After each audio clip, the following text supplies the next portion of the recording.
man, man, oh man, let me just tell you already it starts. But welcome to season two, episode 18 of Sipping Tea with Stacey T. I am Stacey.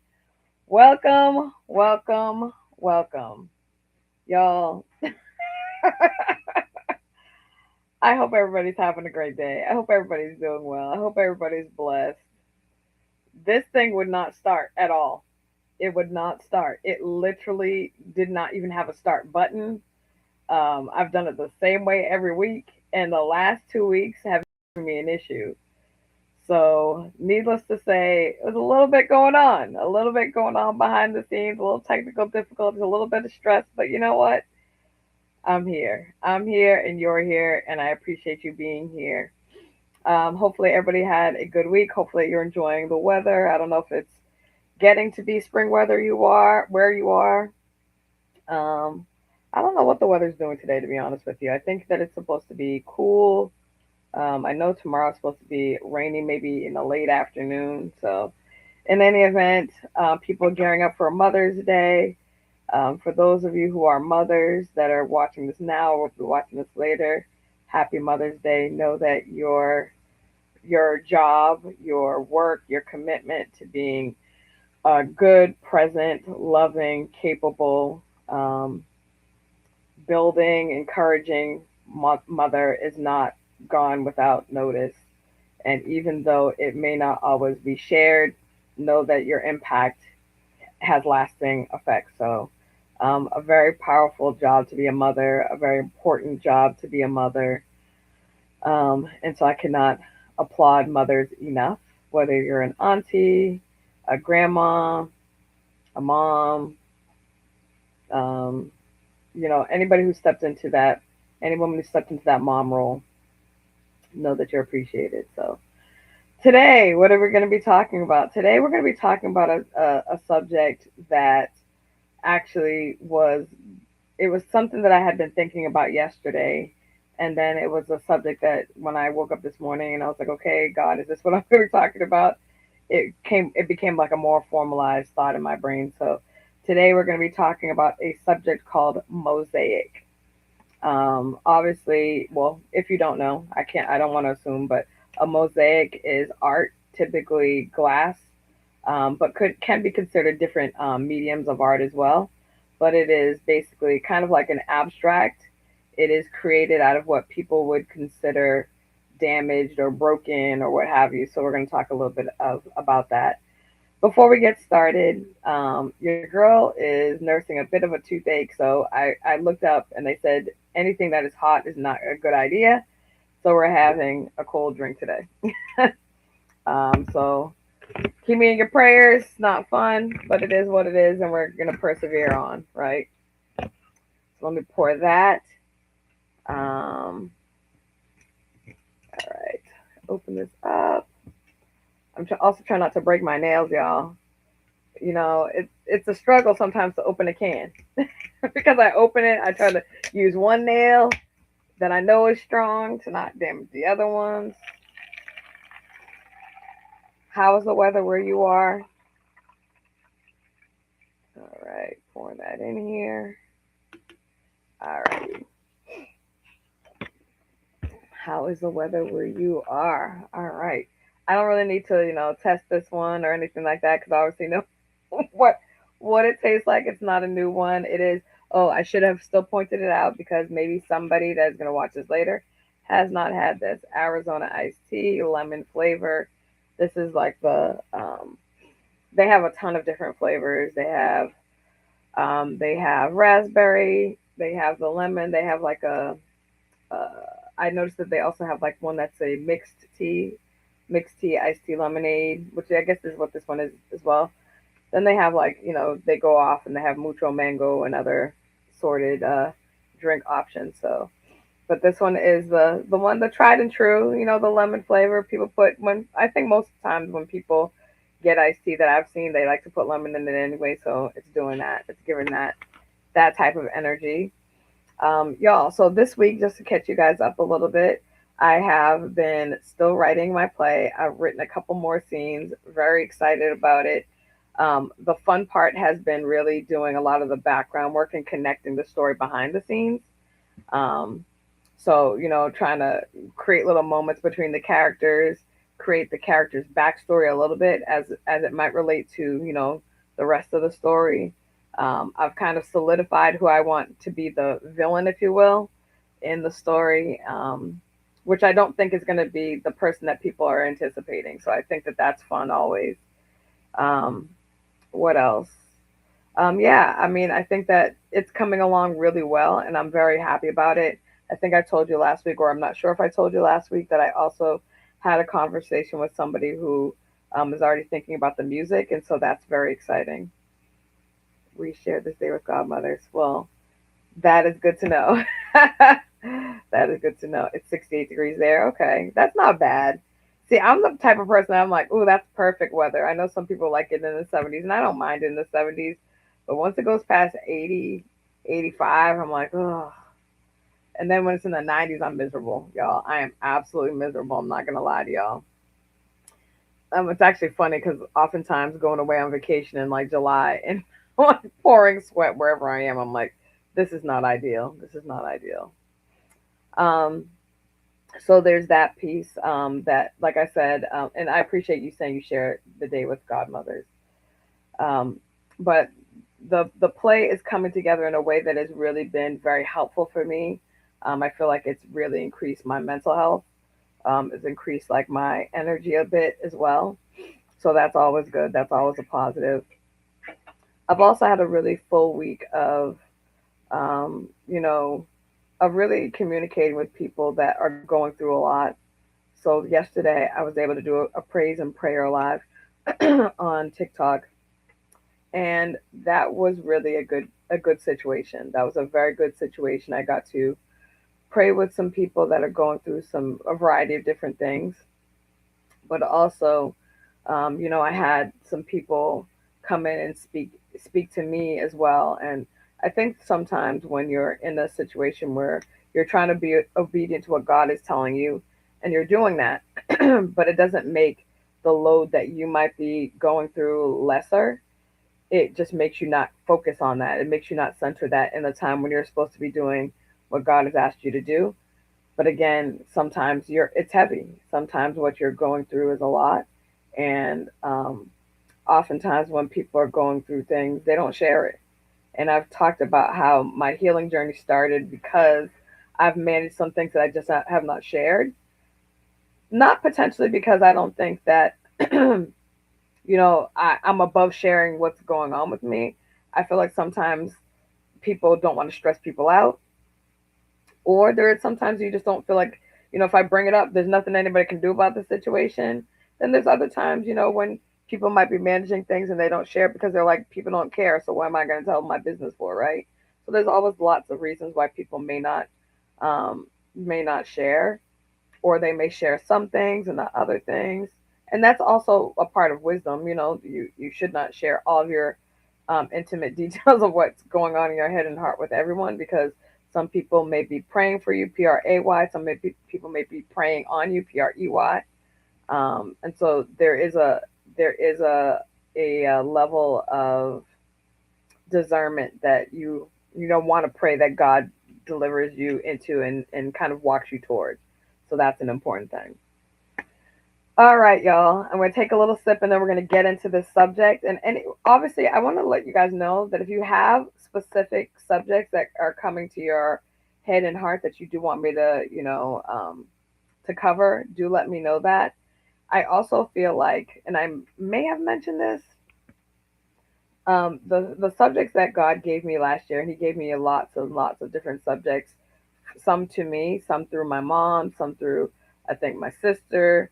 So I've had a variety of input about some of the subjects that I did talk about, all that related to me too, which was very important. I think sometimes people try to speak about a subject that they can't relate to, and then it falls flat.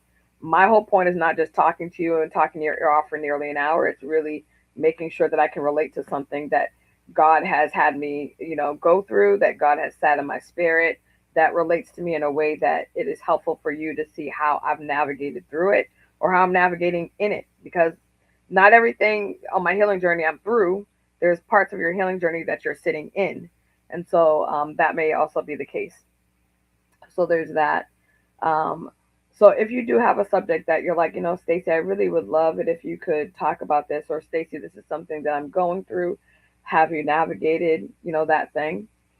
But there's also a very real likelihood, because one of the things that I have been noticing is that God has had me, not, I thought initially when he had me going over these things, I was like, you having me repeat the things I already talked about? But the reality is that he is having me revisit some things, because as you go through healing, the way that you see it is different. How it impacts you is absolutely different. It's just kind of like similar to like when you read the Word of God and you read it, when you're 15 years old and now you're reading it in your 40s. Clearly, your understanding of it is different, but not just your understanding because maybe now you understand the words better, but it's because you've lived life and you've had things that you can apply to what the word is saying, right? It hits different when you're 15, and and not all 15-year-olds have the same experience, so I'll obviously say that. But when you read trust in the Lord with all your heart and lean not to your own understanding, it hits a lot different when you haven't gone through heartbreak, and you haven't gone through a lot of loss, whether it's loss of relationships or loss of people, right? You haven't had a ton of that probably at that age, in the way that it hits differently when you're in your 40s. So he's having me really look at some of the subjects that I talked about in the earlier parts of I did, and it did help. um, in the earlier stages of my healing journey, especially doing this on well, not on this platform. Y'all know the story. I didn't start on this one, but when as starting my sipping tea podcast, he's going to have me revisit some of those things. So I don't want you to think that I'm just being redundant or repetitive for the sake of not having material. It's because God is like, okay, you went through the first couple of layers of healing, and that was good, and you learned a lot. But now I have you in a different place. And because I have you in a different place and you're being squeezed a little bit more in this place, and it feels a little less good, because I feel like that's something that I wish somebody could have told me. I felt like in my naive thinking, that as you go through your healing journey, it feels lighter and it feels easier. Um, I will say for me, that has not been the case. For me, it has been an experience of, oh, okay, I wasn't prepared for that, or oh, okay, that hurts, or that stings, or, and again, obviously through my healing journey, the beginning of my healing journey didn't look like the middle, well, towards the end of last year was another layer. So it was me revisiting a whole bunch of things. And also, what it brought out was, and every experience does this, but it brought out areas that I thought that I had really healed in, that were not me really healing, but it was me bobbing and weaving from feeling things. So, so as he has me go through a thing, I'm going to try to be as honest as I was at the very beginning, as transparent as I was at the very beginning, so that you can see where I'm at. I'm not going to try to make things look prettier or tie them up in a bow in a way that is not honest, because that's not really letting you see what a healing journey looks like.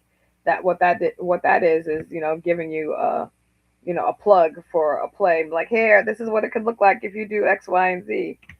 But God is sitting me in this space, and I will be the first one to say the statement that He gave me at the beginning of the year is proving more true as the year goes on, which is, God, I don't understand this season. I don't like it, but I trust you. And so He's like, okay, I understand that you don't like it. I understand that you don't understand it. But if you say you trust me, this is where we're at.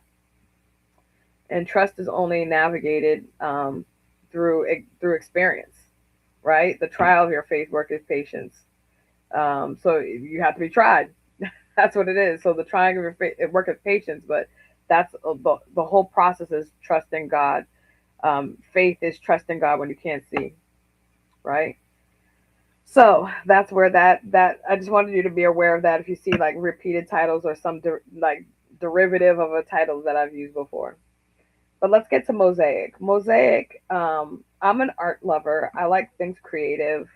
Um, I will say that, I don't always understand the art, but the benefit of art is you're not supposed to necessarily get the same message that the artist, um, when they designed it, when they create it, whether they're doing sculpting or whether they are doing, oil paintings or, you know, watercolors, whatever it is, right? It could be somebody that is putting wood together. That is also art. It could be somebody that is, making vases or glass. All of that is art.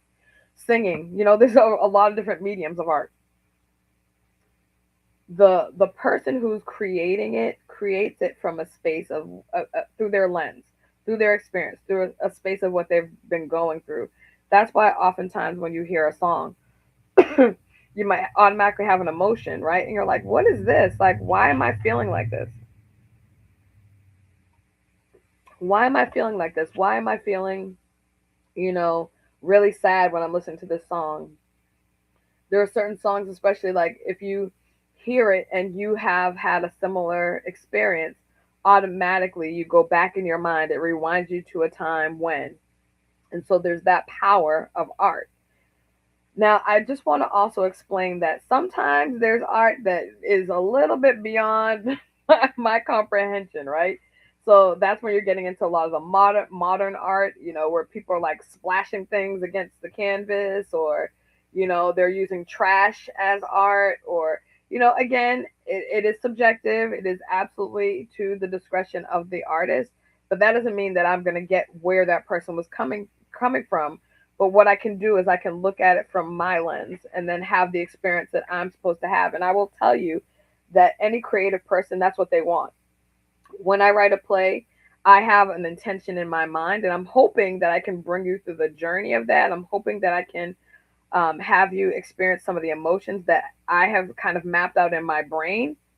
But my biggest hope is that you walk away and you have a conversation based on what you've just experienced, right? I want you to be able to speak about it. I want you to walk away, saying like, "What in the world did I just? I didn't see that coming," or "Yeah, this is something that happened to me. I can't believe that you brought it up in this," or "Thank you for creating this avenue by which I heard the word, but it didn't beat me over the head with it, and I didn't even realize that I was hearing the word, and I needed that message." Those are the types of things that I'm hoping for, but not everybody's going to have the same experience with whatever they're seeing, whatever they're experiencing. Again, your lens does matter. Now, there's some art that people will look at and be like, what in the world is that mess? What did they throw up on here? I have no idea what this is. They'll look at things and they'll try to tilt their head, and then they're like, okay, I don't see it this way. Maybe I tilt my head that way, still not seeing it. Then they're going to move away from it. They maybe get a little closer. They may close one eye. I mean, there's a lot of things. People are trying to understand what the world was in the creator's mind when they designed it. And sometimes I think about us that way. Like, what was in God's mind when He created us? When He said, you know what, I'm going to create this one. They're going to have two eyes. They're going to have two ears. They're going to have a mouth. They're going to have a nose. And then I'm going to give them senses and all the things, right? What was His major design? And it's crazy because to be created in His image, but all look different, right? That's a wild thing. But I also want to consider this, right? Art of any kind can be destroyed, right? If I were to take a vase that somebody created and throw it against the wall, I've broken that vase, right? I've broken it. I've destroyed the image in the way that it was designed. And I think that sometimes, when things like that happen, when, somebody drops a glass and it's their favorite glass. I don't know if you remember on the Cosby Show, Cliff broke Claire's favorite mug, and then he glued it from the inside. He glued it all together on the outside, looked good, but then he put some glue on the inside purposely to blame the kids so that she didn't think that it was him that did it. There are some times that when something is put back together, it's put back together, but it still doesn't really now it doesn't do the function that it was meant to, right? So if I break a vase on the floor and then I try to put it back together again, I may try to put water in it, and it looks good, and then all of a sudden you look and it's leaking a little bit, and so you're like, okay, let me try to put a little something there, and then maybe now you see, because that one was patched up, now there's another fine crack, a hairline crack on the other side, and now it's leaking from the other side. So now the function that it was created for, the way, the design, the interpretation that it was created for initially cannot be done. Right? It can't be done because now it no longer serves that purpose. It no longer can hold the function that the artist originally had designed it for. But just because it's not the design that that artist intended doesn't mean that it's trash, right? Again, going back to what I was saying, there are some people now that will take something, a tire. I saw this thing and I was I was saying to my sister, I'm like, man, we could make a whole fountain out of an old tire, right? And I saw how they did it, and I was like, that's a really great idea. Instead of just having this tire that's just sitting there as an eyesore, you can actually use it. You put a little thing, a little fountain in the center. They showed you how to cover it up and make it look pretty and all the things, and put rocks around it or bricks around it to make it. So now you're giving this thing a new lease on life, right? You're giving this thing that would have been disregarded otherwise another lease on life. Amazing to know that that's how God sees us. Many of us have been through things that have broken us in pieces, right? Whether it's heartbreak, whether it's people, minimizing you or speaking negatively over you, maybe somebody saying you just like your no good daddy, you just like your so and so mama, right? Because they were saying things out of anger and those things landed in your spirit. And then over years, things didn't go right or things didn't fall into place in the way that you thought. And so now you're thinking, oh, I am that thing. And it destroyed the vision exactly. I'm thinking I'm now that thing. Well, they said I'm no good like my daddy, so I guess I'm no good like my daddy because they're a parent, they seeing it, and so they're speaking this over my life. So that must be my truth, right? Unfortunately, some of us don't unpack that some people say things out of anger that yes should never be said, but the reality of it is we've all had angry moments and said things that we wish we could have taken back, or we wish that we had said differently, or even at least the tone was different, the delivery was changed up, but they blip, blip, blip, right out of our mouth, right? They tumble out of our mouth, and then unfortunately it's really challenging to try to get that back. God sees sees us as a beautiful thing, a beautiful piece of art, a beautiful, I would say, mosaic. Why? Because we have some chips that are missing. Right? We have, people would say screws loose, but whatever. If you're working in that type of art, then you could say you have a couple of screws loose as well, right? But we have a lot of things that have hurt us, a lot of things that have damaged us, a lot of things that have broken us, whether they were promises that people never fulfilled, whether they were people lying to us, whether it was people hurting us, whether it was us hurting ourselves, right? Because sometimes the damage is us not standing up for ourselves, us not setting boundaries, us letting people treat people or speak negatively over our life and never calling them out on their behavior. There's a lot of things that sometimes we do and we just let fly, and over time it seeps into us, right? And now it's pushing out on the vase. And now the vase has too much in it. And initially, when you put water in the vase and there's too much in it, it just overflows the top. But if you let it sit in there for too long and the heat gets to it, little cracks will form. Little, or the shape of it will be distended. It'll be in a space that didn't look like how it initially looked, right? So this is the thing. We get broken, and then what happens? There's a thing that people always say, the potter wants to put us back together again, and I think oftentimes when people think about that vision, they think about the potter putting us back in the same exact shape that we were in before, but that's not the case, because he's calling us higher, he's calling us to do a new thing, he's calling us to be different, to walk differently, to see things differently. So there's no reasoning to assume that when it says the potter wants to put us back together again, that he's putting us back in the exact same shape. Maybe he doesn't want us to be a vase anymore.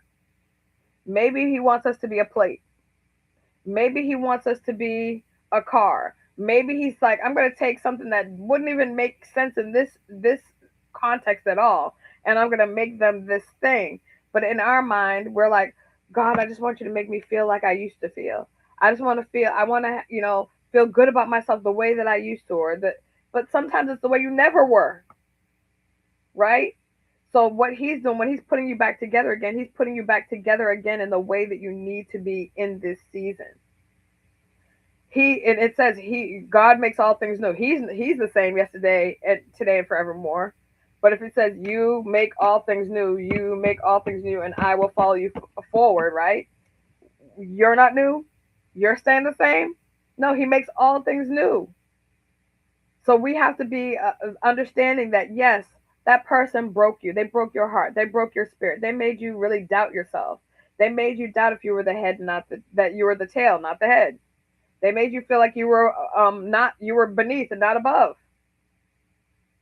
Why? Because life can continue. What happens in life is very interesting, right? Because it'll be one thing that happens, and then you have a series of good things or cool things or okay things that happen. But that next bad thing that happens, that thing's just in your face.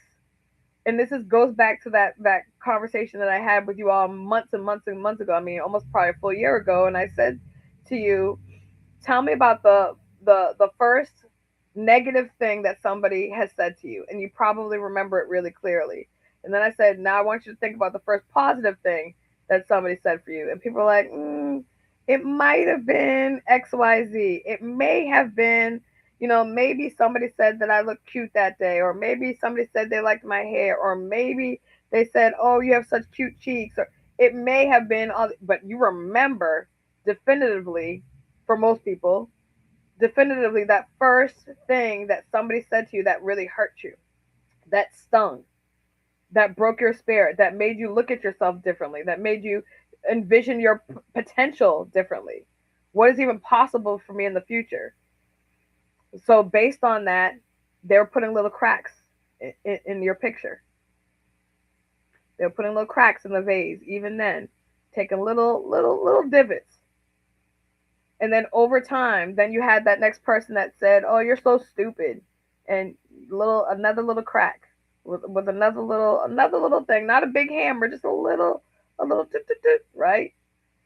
And then the reality is now you're in class and you can't understand something, so you're like, they are really what they said is the truth. I am not smart. I'm stupid. And then I have another class where I'm a little confused, and now that's validating it again. And then I get a grade that is bad, and then that validates it again, right? So you're going to have these series of things that happen, and without you having the awareness of the fact that they're being built on that negative thing that was said that broke your spirit just a little, just took a little chink out of your armor, right? That the full armor, the whole armor of God that we're supposed to have on, a little. Let me just tick tick tick tick tick, right? And so now this beautiful picture, this beautiful painting, this beautiful vase, whatever piece of art you would like to be, right? That beautiful image now it's like kind of like a puzzle piece, right? Or a puzzle. You put those puzzles together, and some people will put the whole thing together and then glue it because they're like, I'm not doing this puzzle ever again.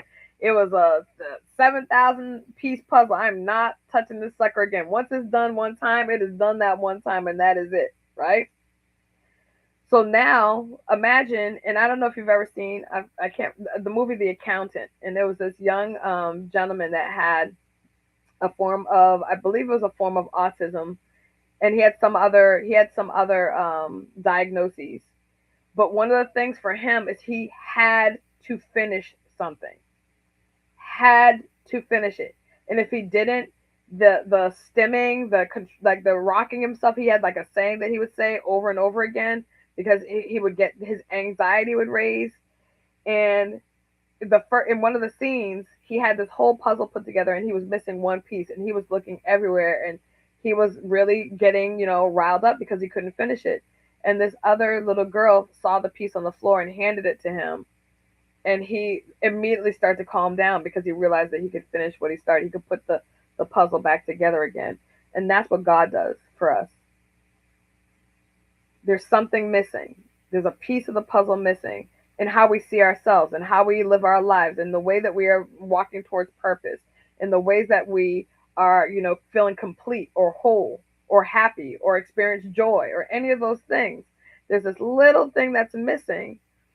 And so in the grand mosaic of it all, it doesn't look right. The picture doesn't look right. But this is the thing.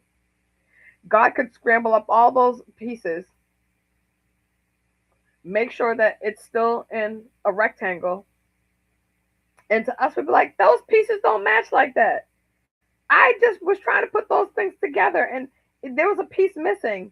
But God's like, no, I'm just rearranging what it looks like to you. But to me, it's still beautiful.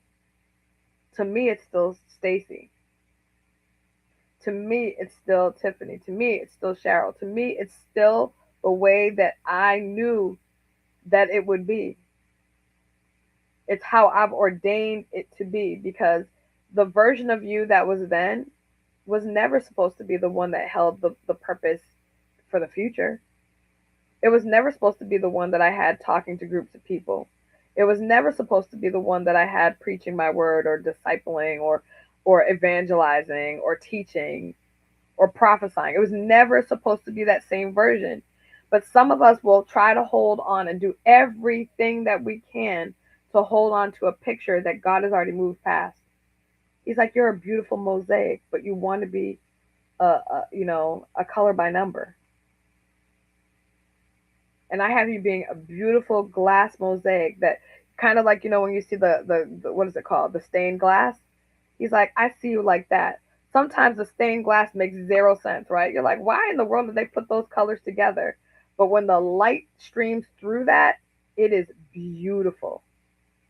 And undoubtedly beautiful. It doesn't make sense why they would have hot pink there, an orange looking color, and then a blue, and then like a green, and then there's a clear little piece, and the shapes are all funky, right? Sometimes they have like an actual picture, and sometimes it's like flower or whatever. But there are sometimes it is literally just pieces of glass that to your eyes looks like a hot mess. It looks like a whole. They were just like, okay, what scraps of glass do we have left? Let's just throw it together. But when light hits that, the mosaic, right? The beauty of that cannot be underscored. It cannot be denied. The same thing is true of you. You've been through a thing. And guess what? Things got a little scrambled up. Some things got broken a little bit. Some things look distorted. They're not in the same shape. They're not in the same context. They're not in the same way. They don't see things the same way. Maybe they're a little rougher around the edges. But when God shines his light through you, the mosaic that you now are will not be denied. It is beautiful. It is perfect. Why? Because it's in his image, not in yours. And there are going to be people that will tell you, oh, well, you should be doing X, Y, and Z, and I don't understand, and this doesn't make sense, and all the things. And they can do that because they're entitled to do that. But the reality in this time, in this season, is we have to make sure we're checking in with God. And if God said that you're fearfully and wonderfully made, then he meant as the crossword puzzle back in the day, as to the Sudoku puzzle in the future, as to the tiny ways, the Sunday paper where you're putting those, whatever it is, however he has set you before, and now he set you in this new place, he still sees it as beautiful. What he sees it as ordained, as growth, as change that he has ordained. He has ordained that thing. Unfortunately, we can't always wrap our mind around that because we like for things look a certain way to fit how we feel comfortable. That's why people put people in boxes. Oh, Stacy's this person, and this is how she conducts, and this is how she should speak, and this is how she should dress, and this is how she should look, and this is how she should do her makeup, and this is how she should sing, and this is when she should be quiet, and this is when she should speak up.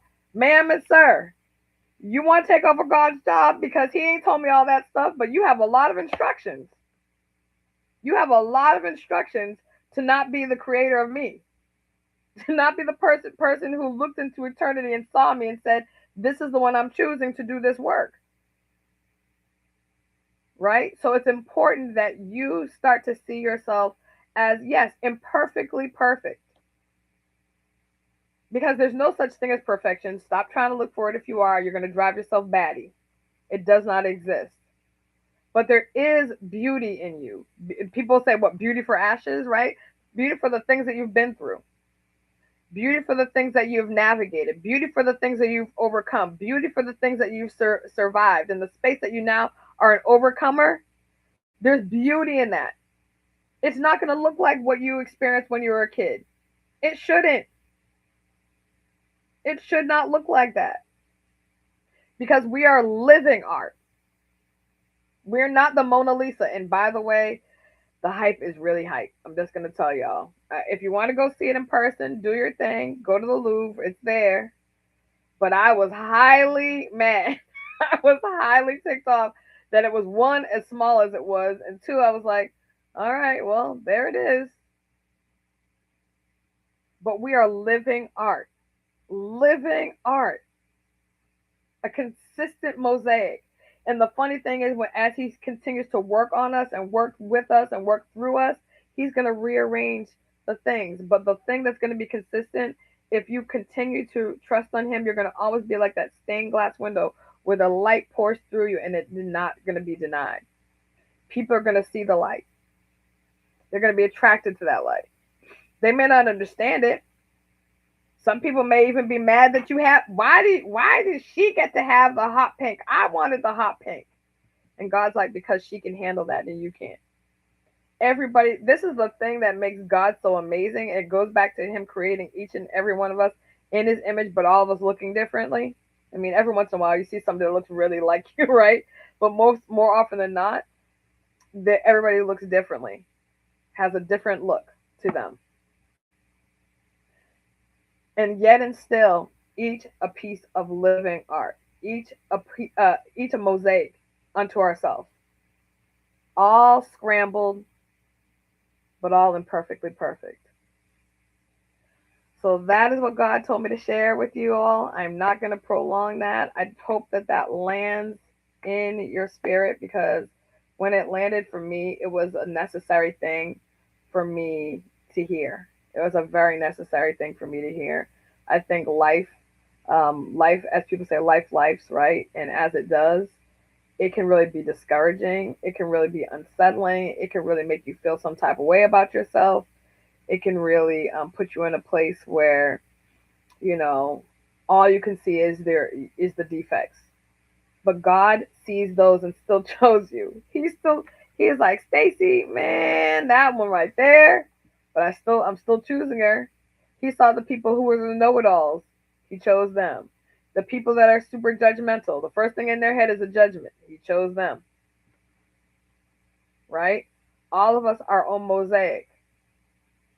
And our job is to make sure that we keep God as the person who's designing. Make sure he's the designer. Because once we're like, you know what, God, I'm gonna just help you out because this fuchsia right here clashes with the purple. So I'm gonna move the purple over here. And he's like, excuse me. Excuse me, ma'am and sir. I don't remember asking for your help. I'm gonna need you to take several seats. I didn't ask you for your help. Didn't even ask you for your opinion. I am asking for your obedience. That I did ask for, but I didn't ask for you to help at all. And so many of us want to be not just the work of art, but the person that is the artist, and God is the artist. God is the potter. We are the clay, right?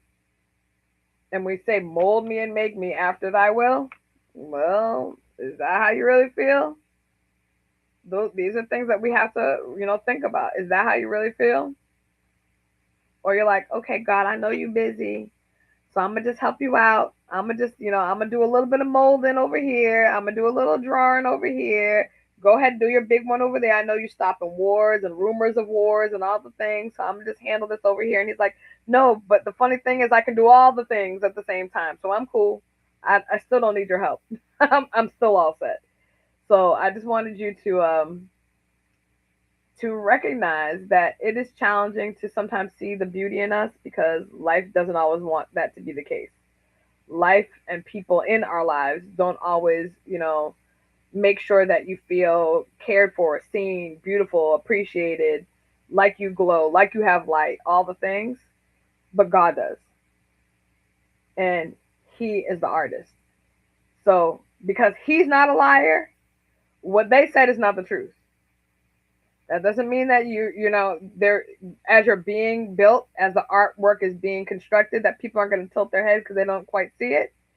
But again, as long as you're making sure that God is the artist, they don't have to see it in the moment, but they will see it, and they will not be able to deny that God has created a masterpiece in you. All right. With that, have a fantastic rest of your Saturday. I will see you I can't even believe I'm almost at 20 again. I can't believe I'm almost at 20 episodes. What in the world? I'm going to be making the seasons shorter because you're not supposed to, from me doing research, have the seasons as long as I did. So I might at the end of 20 make the next one season 3. So I haven't quite decided that yet, or I might go up to 25. So we'll see how that works. But I want to thank you again. I appreciate so much your support. I appreciate your prayers. I appreciate your consistency because it matters. It does matter to me, and I want that to be very, very clear. Um, and don't be surprised if your names are in my new play. And based on the characters, don't assume that because I may have made your character not the nicest person that that's what I think of you. I just needed names, y'all. I needed names. So, in any event, I appreciate you. Be blessed. Be kind to yourself. Be kind to others and extend to yourself first. And then to me, your girl, a measure of grace. I'll see you next week, episode 19, season 2 of Sipping Tea with Stacey T. Bye, everyone.